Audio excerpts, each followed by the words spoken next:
புதுவை மக்களே, உங்க friends and relatives பாண்டிச்சேரியில ஸ்டே பண்றதுக்கு ஹோட்டல் ரூம்ஸ் பார்த்துட்டு இருக்கீங்களா? ஹோட்டல் செலவை நினைச்சு ரொம்ப கவலைப்படுறீங்களா?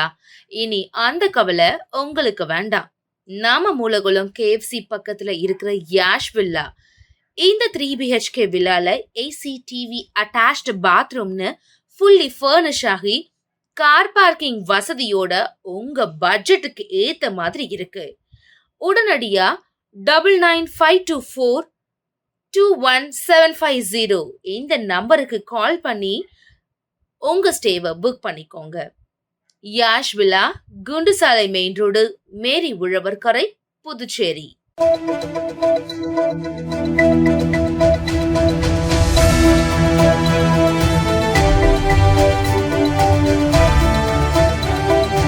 வணக்கம்.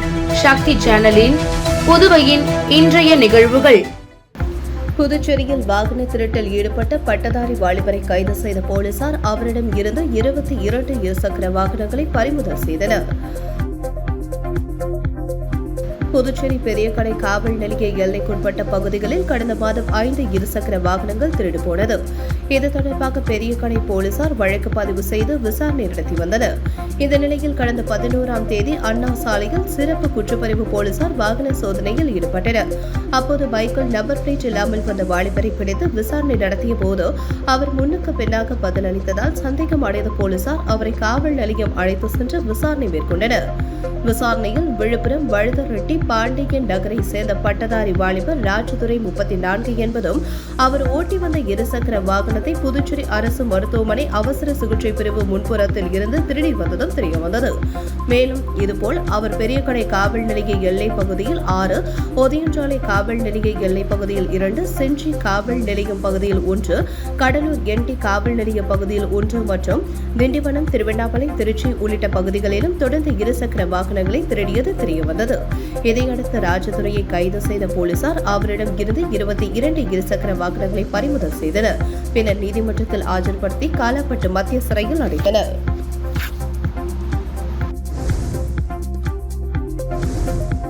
பாராளுமன்றத்தில் மத்திய அரசு கொண்டு வந்துள்ள பதவி நீக்க சட்ட மசோதா நடைமுறைக்கு பொருந்தாது என்று புதுச்சேரி முன்னாள் முதலமைச்சர் நாராயணசாமி கருத்து தெரிவித்துள்ளார். இது தொடர்பாக அவரது இல்லத்தில் செய்தியாளர்களை சந்தித்த அவர், பாராளுமன்றத்தில் மத்திய அரசு கொண்டு வந்த பதவி நீக்க சட்ட மசோதா நடைமுறைக்கு பொருந்தாது. எதிர்க்கட்சிகளை மிரட்டும் வேளையை மோடி அரசு செய்து வருகிறது என்று குற்றம் சாட்டினார். கடந்த தேர்தலில் வாக்கு திருட்டில் ஈடுபட்டதால் மோடி அரசு பதவிக்கு வந்தது. எனவே அவர் தனது பதவியை ராஜினாமா செய்ய வேண்டும் என்று வலியுறுத்தினார்.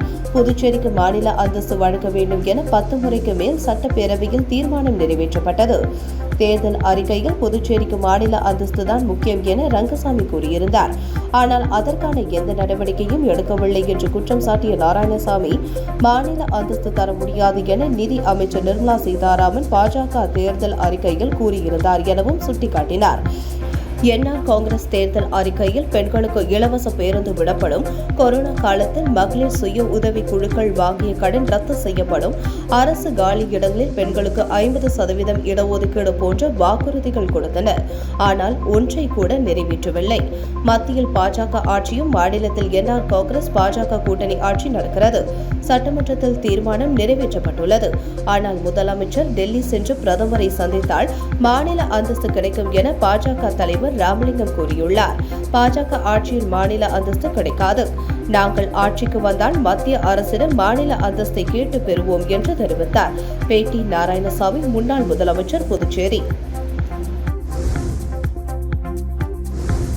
புதுச்சேரியை சேர்ந்த பிரெஞ்சு இந்திய இளம்பெண் இயக்குனர் இயக்கிய குறும்படம் வெளியீட்டு விழா புதுச்சேரி அலையன்ஸ் பிரான்சிஸில் நடைபெற்றது. புதுச்சேரியை சேர்ந்தவர் டாஸ்லின் ஓமர் கட்டார், 25. இந்த இளம்பெண் திரைப்பட இயக்குனர் புதுச்சேரியின் தமிழ் கலாச்சார பண்பாட்டை பிரதிபலிக்கும் வகையில் குட் பை மாமாஜி என்ற குறும்படத்தை இயக்கியுள்ளார். 7 நிமிடங்கள் ஓடக்கூடிய இந்த அனிமேஷன் திரைப்படம் அலையன்ஸ் பிரான்சிஸ் அரங்கில் நேற்று மாலை திரையிடப்பட்டது. விழாவில் முதல்வர் ரங்கசாமி கலந்து கொண்டு குறும்படத்தை வெளியிட அதனை சபாநாயகர் செல்வம் பெற்றுக் கொண்டார். பின் முதல்வர் பேசுகையில், புதுச்சேரியின் கலாச்சாரம் பண்பாட்டை அனிமேஷன் மூலம் இயக்கியிருப்பது மகிழ்ச்சி. புதுச்சேரியின் கலாச்சாரத்தை உலக அரங்கிற்கு கொண்டு சென்றுள்ள இயக்குநரை பாராட்டுகிறேன் என்றார். விழாவில் சபாநாயகர் செல்வம், சுற்றுலாத்துறை அமைச்சர் லட்சுமி நாராயணன், அலையன்ஸ் பிரான்சிஸ் தலைவர் நலம் சதீஷ், விஷன் ஹாலிஸ்டிக் மேலாண் இயக்குநர் சுரேஷ் உள்ளிட்ட பலர் கலந்து கொண்டனர். தமிழ் பண்பாட்டை பிரதிபலிக்கும் இந்த குறும்படம் 20 விருதுகளுக்கு பரிந்துரை செய்யப்பட்டது. ஸ்பெயின், மலேசிய நாடுகளின் விருதுகளை பெற்றுள்ளது என்பது குறிப்பிடத்தக்கது.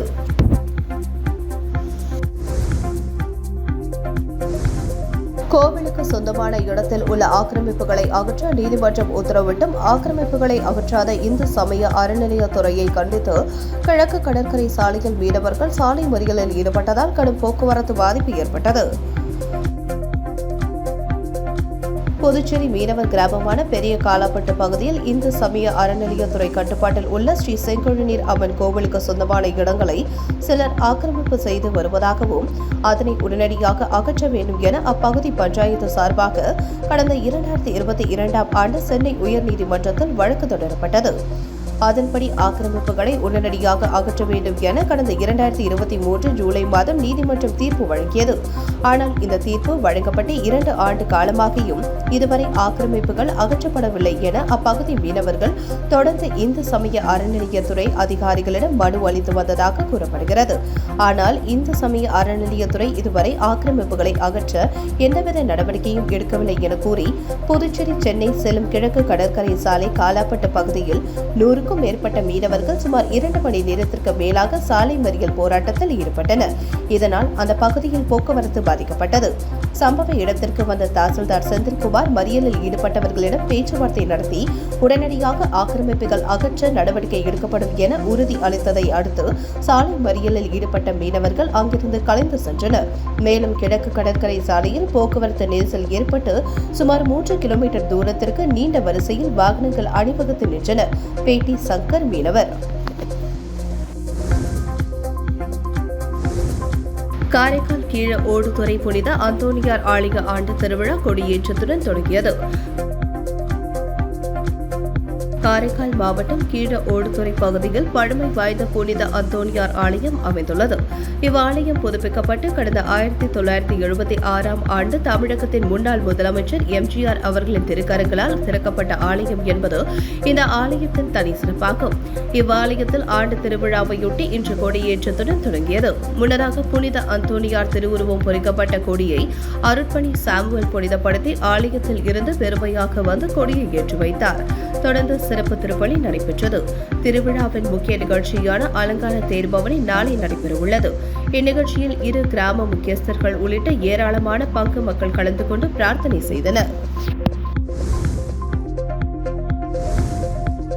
புதுச்சேரி அரியாங்குப்பம் டோல்கேட் அருள்மிகு மன்னாத சுவாமி உடனுரை ஸ்ரீ பச்சவாடி அம்மன் ஆலயத்தில் நடைபெற்ற தீமிதி திருவிழாவில் திரளான பக்தர்கள் கலந்து கொண்டு தீமிதித்து நேர்த்திக்கடன் செலுத்தினார்கள். புதுச்சேரி அரியாங்குப்பம் டோல்கேட் அருள்மிகு மன்னாத சுவாமி உடனுரை ஸ்ரீ பச்சைவாடி அம்மன் ஆலய தீமிதி திருவிழா கடந்த வாரம் கொடியேற்றத்துடன் வெகு விமரிசையாக தொடங்கியது. இதனையொட்டி அம்மனுக்கு கலச அலங்காரங்களும் செய்யப்பட்டு சிறப்பு அபிஷேக ஆராதனைகள் நடத்தப்பட்டது. தொடர்ந்து அம்மனுக்கு பல்வேறு அலங்காரங்கள் செய்யப்பட்டு வீதி உலா காட்சி சென்று பக்தர்களுக்கு அருள் பாலித்தார். விழாவில் முக்கிய நிகழ்வான தீமிதி திருவிழா நேற்று விமர்சையாக நடைபெற்றது. இதில் கரகம் புறப்பாடு நடைபெற்றவுடன் ஏராளமான பக்தர்கள் தீமிதித்து நேர்த்திக்கடன் செலுத்தினார்கள். தீமிதி திருவிழாவில் சபாநாயகர் செல்வம், தொகுதியின் சட்டமன்ற உறுப்பினர் பாஸ்கர் என்கிற தட்சிணாமூர்த்தி, முன்னாள் சட்டமன்ற உறுப்பினர் அனந்தராமன், முன்னாள் சேர்மன் ஆனந்தன், அரியாங்குப்பம் வட்டார காங்கிரஸ் தலைவர் ஐயப்பன் மற்றும் காங்கிரஸ் கட்சியின் மாநில செயற்குழு உறுப்பினர் விஜயலட்சுமி ஜெயமூர்த்தி ஆகியோர் சிறப்பு அழைப்பாளர்களாக கலந்து கொண்டு சுவாமி தரிசனம் செய்தனர். நிகழ்ச்சிக்கான ஏற்பாடுகளை அருள்மிகு மன்னாத சுவாமி உடனுரை ஸ்ரீ பச்சைவாடி அம்மன் ஆலய நிர்வாகிகள் மற்றும் டோல்கேட், கன்னியாகோவில், அரியாங்குப்பம், புதுச்சேரி மற்றும் வனவெளி ராதாகிருஷ்ண நகர் ஊர் பொதுமக்கள் செய்திருந்தனர். தமிழ்நாடு தௌஹீத் ஜமாத் சுல்தான்பேட்டை முகமதியா நகர் கிளை சார்பில் நடைபெற்ற மருத்துவ முகாமினை எஸ்பி ஸ்ருதி தொடங்கி வைத்தார். தௌஹீத் ஜமாத் புதுச்சேரி மாவட்டம் சுல்தான்பேட்டை முகமதியா நகர் கிளை மற்றும் ஜிப்மர் மருத்துவமனை இணைந்து மாபெரும் இரத்த தான முகாம் வில்லியனூர் சுல்தான்பேட்டை பகுதியில் இன்று காலை 10 மணி முதல் மதியம் 1 மணி வரை நடைபெற்றது. மாவட்ட தலைவர் ஹபீப் ரஹ்மான் தலைமை தாங்கினார். மாவட்ட மருத்துவரணி செயலாளர் அகமது உசேன் கலந்து கொண்டு நிகழ்ச்சியை துவக்கி வைத்தார். சிறப்பு அழைப்பாளராக புதுச்சேரி மாநில கிழக்கு காவல் கண்காணிப்பாளர் ஸ்ருதி கலந்து கொண்டு சிறப்புரையாற்றினார். மேலும் மாவட்ட நிர்வாகிகள் மற்றும் கிளை நிர்வாகிகள் ஆகியோர் இரத்த தானம் குறித்த விழிப்புணர்வை மக்களுக்கு எடுத்துக் கூறினர். இதில் 50க்கும் மேற்பட்ட இரத்த கொடையாளர்கள் கலந்து கொண்டு இரத்த தானம் செய்தனர். கலை, அறிவியல், வணிகவியல் படிப்புகளுக்கு முதற்கட்ட கலந்தாய்வு நடத்தி 8386 பேருக்கு சீட் ஒதுக்கியுள்ளது. இம்மாணவர்கள் வரும் 28ஆம் தேதிக்குள் கல்லூரி சேர சென்டாக் அறிவுறுத்தியுள்ளது. MBBS, பல் மருத்துவம், ஆயுர்வேதம் உள்ளிட்ட நீட் மதிப்பெண் அடிப்படையில் சேர்க்கை படிப்புகளுக்கு முதற்கட்ட கலந்தாய்வு நடத்தி சென்டாக் சீட் ஒதுக்கீடு செய்தது.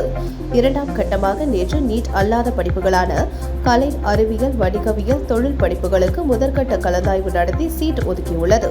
முதற்கட்ட கலந்தாய்வில் கல்லூரி பாடப்பிரிவிற்கு முன்னுரிமை கொடுத்து 8386 மாணவர்களுக்கு சீட் ஒதுக்கப்பட்டுள்ளது.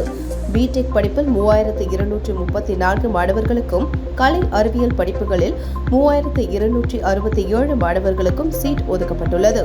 சீட் கிடைத்த மாணவர்கள் அசல் சான்றிதழ்களுடன் அந்தந்த கல்லூரி முதல்வரை சந்தித்து வரும் 28ஆம் தேதி மாலை 5 மணிக்குள் சேரலாம் என குறிப்பிடப்பட்டுள்ளது.